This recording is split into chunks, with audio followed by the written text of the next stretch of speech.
Dobrý deň, priatelia. V dnešnom dopravnom oku si predstavíme 10 zlatých pravidiel, ku ktorým sa hlási Autoklub Slovakia Assistance a takisto moja maličkosť. Tento sumár praktických a jednoduchých pravidiel vychádzajúcich z bohatej vodičskej praxe pripravila Medzinárodná automobilová federácia FIA v rámci podpory dekády aktivity zvyšovania bezpečnosti na cestách. Jej členom je aj Autoklub Slovakia Assistance, ktorý sa k 10 zlatých pravidiel taktiež hrdo hlási. Základnou myšlienkou je pocit, že chcem byť v bezpečí a zaväzujem sa, že budem. Byť pripútaný nie je frajerina. Je to o bezpečnosti. Je to v prvom rade o vašej bezpečnosti ako vodiča. A samozrejme platí to aj pre ostatnú posádku. A povinnosťou vodiča je na to všetko členov posádky vozidla upozorniť. Bezpečnostné pásy už zachránili množstvo ľudských životov pri nehodách. Vždy treba mať na mysli, že som zodpovedný za všetkých pasažierov v aute.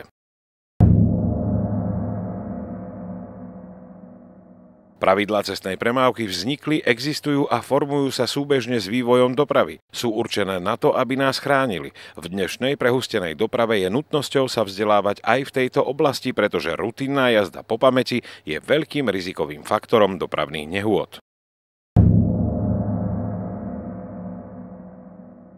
Vysoká rýchlosť a nedodržiavanie rýchlostných limitov sú najčastejšími príčinami dopravných nehôd. Ak som za volantom, som chránený karosériou auta, no cyklisti, chodci a najmä deti na ceste nie. 50-ka v obci nie je výmysel, je to výsledok dlhodobého výskumu nehodovosti a následných zranení. Je to rýchlosť, pri ktorej život ohrozeného chodca, či už dospelého alebo dieťaťa, nekončí fatálnymi následkami.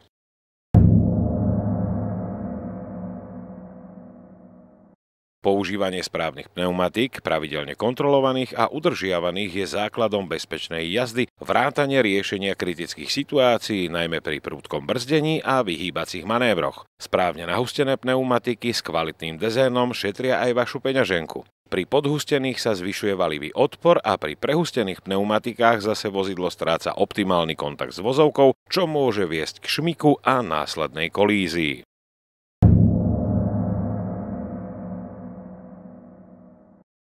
Priatelia, toto, teda alkohol, či už je to víno, pivo alebo tvrdé, za volant nepatrí. Buď píte, alebo jazdite. A pozor aj na tzv. Zvyškový alkohol v dychu, ktorý vám tiež môže skomplikovať život. Sankcie za alkohol za volantom sú vysoké a nekompromisné. To platí aj pri zistení akejkoľvek prítomnosti drogy v organizme. V prípade nehody a spôsobeného zranenia môžete skončiť za mrežami.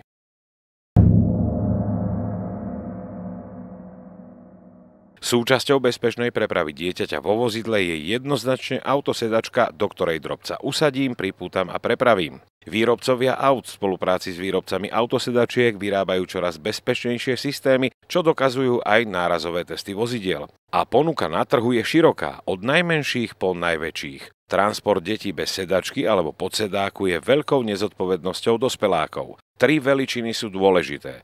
Do 12 rokov, do 150 cm a do 36 kg sú autosedačky povinné.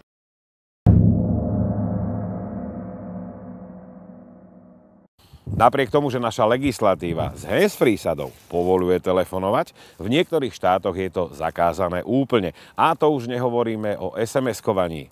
Tieto moderné dotykové telefóny sú najväčším nebezpečenstvom, pretože miesto toho, aby ste sa venovali premávke a sústredili sa na bezpečnú jazdu, sústreďujete sa na telefón a na vyťukávanie písmenok. V žiadnom prípade to nerobte, ak chcete bezpečne dojsť do cieľa.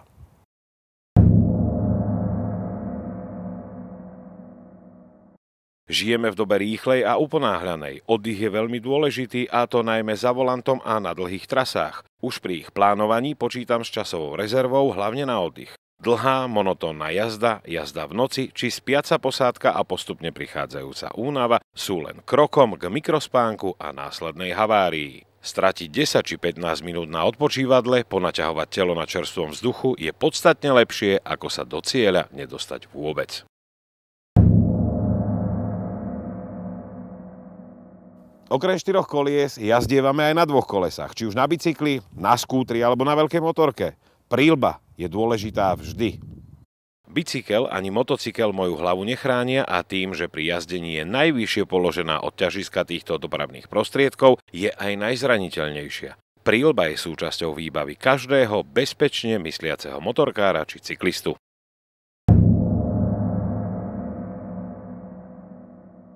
Slušnosť, zdvorilosť a ohľaduplnosť patria k základným pravidlám správania sa. Neviem ako vy, no ja mám pocit, že sa to tou hektikou doby, v ktorej žijeme, ako si vytráca. Za volantom sa viac mračíme, než usmievame. A to je škoda. Však úsmev, zdvorilostné gesto a kus ohľaduplnosti, či už voči chodcovi alebo kolegovi za volantom sú tak jednoduché. Chce to len veľmi málo.